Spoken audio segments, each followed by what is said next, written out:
Oi, pessoal! Voltando aqui ao direito da representação que nós estávamos trabalhando, né? Passando alguns exemplos. E daí nós paramos no exemplo do autor da herança que tinha um patrimônio de 120 mil, correto? Na sequência, eu coloquei outro exemplo para vocês. Na verdade, é um quadrinho, né? Que tem 3 exemplos dentro dele. Como que funciona aqui no quadrinho? Vamos repetir aqui, ó. Sucessão por cabeça. O autor da herança deixou um patrimônio de 3 mil reais e 3 filhos, por exemplo, né? Se ele deixou 3 filhos, R$ 1.000 para cada um, sucessão por cabeça, porque estão todos no mesmo grau. Aí, embaixo, né, nesse quadrinho exemplificativo que eu coloquei para vocês, tem o primeiro caso de sucessão por estirpe, que é na linha descendente. Na linha descendente, o autor da herança deixou um patrimônio de 3 mil reais, três filhos. Os 2 primeiros receberam 1.000. Por que os 2 primeiros receberam 1.000? Porque o primeiro filho, ele tinha 2 netos, no caso. Ele tinha 2 filhos que são netos do autor da herança, mas ele está vivo. Se ele está vivo, ele continua recebendo os R$ 1.000, tá? O outro filho, que é o segundo filho, recebeu os R$ 1.000, porque ele também tá vivo, e tendo ou não filhos, ele estava vivo, né? Então, ele é o autor, ele vai ser o sujeito que vai receber a herança. E daí, o terceiro filho, que também tem 2 filhos, ele estava pré-morto, ou seja, ele morreu antes do autor da herança. Nesse caso, os 2 filhos dele, cada um vai receber R$ 500. Então, o que é importante a gente pensar? Que o número 1, ele recebeu os R$ 1.000, mesmo tendo filhos. Mas por quê? Porque ele estava vivo. E o número 3 recebeu os R$ 1.000, porém, como ele era pré-morto, ele foi representado pelos filhos dele, que receberam no lugar dele a herança da pessoa que faleceu, correto? E daí o mais importante desse gráfico aqui, desse desenho que eu coloquei para vocês, é justamente o terceiro exemplo. Por quê? Porque a sucessão por estirpe na linha colateral. Qual que é a linha colateral? É aquela que o artigo trouxe como transversal, ou seja, os filhos dos irmãos, os sobrinhos. Então, olha aqui, ó. Na linha colateral, a gente vê um quadradinho e outra bolinha, os dois com o X dentro. O que tá querendo dizer? O pai e a mãe dessa pessoa que morreu já morreram antes, ou seja, essa pessoa não deixou descendentes, não deixou cônjuge e não deixou ascendentes. Ou melhor, seguindo 1829, essa pessoa não deixou descendentes. Então, você vai procurar se ela deixou ascendentes. Ela não deixou ascendentes. Terceiro, ela não deixou cônjuge. Então, ela deixou somente, aqui no exemplo, os colaterais. Se ele deixou somente os colaterais, no caso, os irmãos e filhos dos irmãos, nós vamos seguir a regra lá do artigo 1853, que fala o seguinte: na linha transversal, que na verdade é aquela que vai cortar de assim, digamos, né? Que é a colateral descendo, somente se dá o direito de representação dos filhos do irmão do falecido, quando o irmão destes concorrer. Ou seja, vai ter o direito de representação aqui, por quê? Porque o irmão vai concorrer com os sobrinhos, né?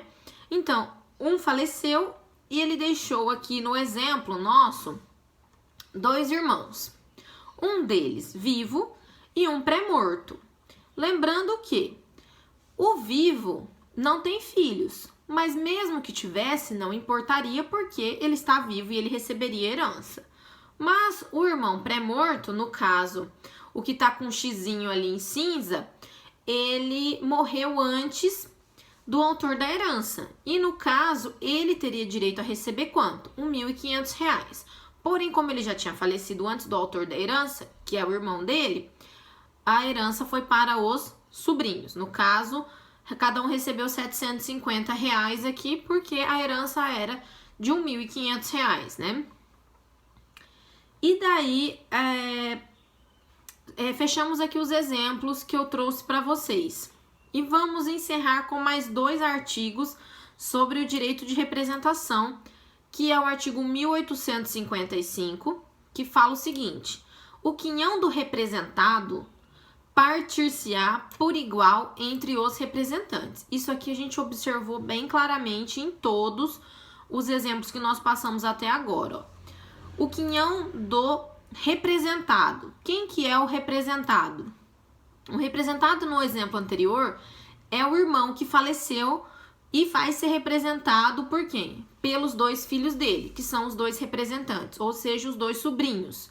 No caso, os dois sobrinhos juntos vão herdar o que herdaria o filho, né? Ou melhor, o irmão do falecido. Então, é isso que o 1855 está falando. O quinhão do representado partir-se-á por igual entre os representantes. Então, eles se colocam no lugar do representado, recebem como se fosse ele, e daí, a partir do momento que eles recebem, entre os representantes vai ser dividido igualmente a herança, correto? Que é o que a gente viu aqui. Cada um ficou com R$750. Então, eles se subrogam no lugar da pessoa pré-morta, do representado, e estes representantes, depois de receberem os bens como se fosse aquele que ia receber, né? Eles dividem igualmente entre eles. No caso aqui do exemplo, 750 para cada um, que é o último exemplo que nós passamos, tá? Ou no penúltimo exemplo, que é a sucessão por estirpe na linha descendente, R$500 para cada um. Por quê? Porque a pessoa iria receber 1.000. Então, divide de forma igual entre os representantes. E o artigo 1856, que fala o seguinte, ó. O renunciante à herança de uma pessoa poderá representá-la na sucessão de outra. O que ele está querendo dizer aqui? Vamos supor que você renunciou à herança do seu pai. Seu pai faleceu e você renunciou à herança dele. Nesse caso, você está aqui no começo do artigo. Ó, renunciante à herança de uma pessoa. Você renunciou à herança dele. Mas daí acontece o seguinte. O seu avô falece. E você anteriormente tinha renunciado à herança do seu pai. Mas o que o artigo está dizendo? Que mesmo que você tenha renunciado à herança do seu pai, você pode representá-lo para receber a herança do seu avô. É isso que ele está querendo dizer aqui, tá? O renunciante à herança de uma pessoa, ou seja, renunciou à herança do pai, poderá representá-la na sucessão de outra, né? Aí o seu pai faleceu, você não quis a herança, você renunciou, tudo bem. Aí foi lá para o herdeiro, que seria o subsequente a você, né? Ou enfim, se tinha outro descendente, foi tudo para ele. E daí, depois, posteriormente, o seu avô falece. E você tem o direito de representar o seu pai no recebimento da herança do seu avô, mesmo que você tenha renunciado à herança do seu pai, correto? Então, pessoal, aqui nós finalizamos o direito de representação. Na sequência, o que eu coloquei para vocês? Coloquei algumas questões, né, sobre a indivisibilidade da herança até o momento que nós fazemos a partilha. Desculpa, pessoal. Aí, como é que eu coloquei para vocês aí, ó? Podem observar nos slides. Para efeitos legais, a sucessão aberta é tida como imóvel, ou seja, ela fica parada ali, como se fosse um todo, né? Imobilizada a massa hereditária, exige para sua cessão escritura pública. Então, nós vamos estar diante da situação de escrituração pública para que seja dividido os bens e que estão ali como um todo unitário até que seja feita essa respectiva divisão, correto? Aí, outra questão que eu coloquei. A herança, artigo 91 do Código Civil, é uma universalidade indivisível até a partilha. Isso é muito importante. Por quê? Porque a gente já até falou em aulas anteriores que o herdeiro, ele pode, inclusive, ir lá e pleitear a tutela da toda a herança, mesmo que ele vai ter direito a só uma parte. Então, por exemplo, o autor da herança faleceu e ele deixou 3 filhos, correto? Ele deixou 3 filhos. Porém, por N motivos que a gente já até trabalhou em sala, por exemplo, uma situação em que a invasão da terra desse autor da herança, qualquer um dos filhos pode ir lá e pedir que seja feita a reintegração de posse do bem como um todo. Por que isso? Porque antes que seja feita a partilha, aquela herança é considerado um todo unitário. Então, todos os filhos, todos e qualquer descendentes podem lutar pela herança, né? Proteger o patrimônio como um todo, porque ele é um todo ainda, né? Não foi feita a divisão, então ele é considerado um todo unitário até que seja feita a divisão correspondente. Aí, pessoal, o que ele tá falando aqui? É que eu estou encontrando o artigo aqui para ler para vocês, tá, pessoal? Por isso que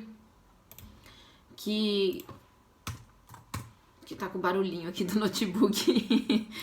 Aqui, ó, o artigo 8º fala-se o seguinte, ó, o artigo 80 do Código Civil, que foi o primeiro que eu anotei para vocês aí.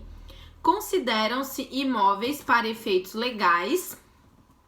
Esse é o caput do artigo. Inciso 2, que é o objeto da nossa aula de hoje.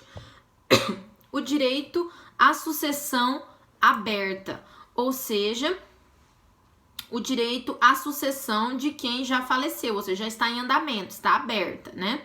É isso que ele está querendo dizer aqui. E daí o outro artigo que eu coloquei para vocês foi o 1793 do Código Civil, que diz o seguinte, ó. O direito à sucessão aberta, né? A pessoa faleceu, já abriu a sucessão, lembrando que... O que eu falei para vocês? Quando abre a sucessão? No momento da morte, não é no momento da partilha, não é no momento do inventário, não. A sucessão abre-se no momento da morte. Depois a gente vai regularizar a situação, né? Vai fazer o inventário, vai fazer a partilha, isso é a regularização. Mas o momento da morte já é o momento da sucessão aberta. A sucessão abre-se naquele momento.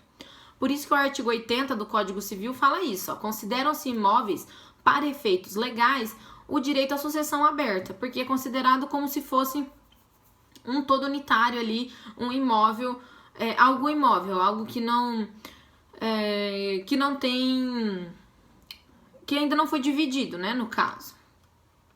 E o artigo 1793, o direito à sucessão aberta, bem como ao quinhão de que dispõe o cordeiro, pode ser objeto de cessão por escritura pública. Então, o direito à sucessão aberta, ou seja, a pessoa faleceu, abriu a sucessão, bem como seu quinhão, a porcentagem do cordeiro, pode ser objeto da escritura pública. A pessoa pode escriturar isso daí, né? Lembrando que a pessoa já faleceu para ela estar, para os herdeiros estarem fazendo, por exemplo, uma escritura pública, tá? Que a gente já comentou também que não existe herança de pessoa viva. Enquanto a pessoa não falecer, a gente não fala da herança dela, porque a gente tem uma expectativa de herança até o falecimento do autor da herança, tá?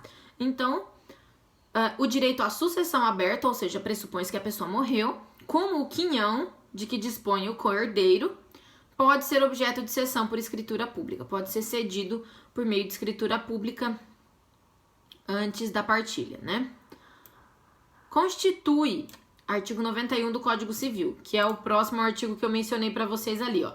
A herança é uma universalidade indivisível até a partilha, de modo que, havendo mais de um herdeiro e a posse e o domínio do acervo hereditário, permanecerá indivisível até que se ultime a partilha. Então, até que termine a partilha, esse todo unitário, ele é indivisível.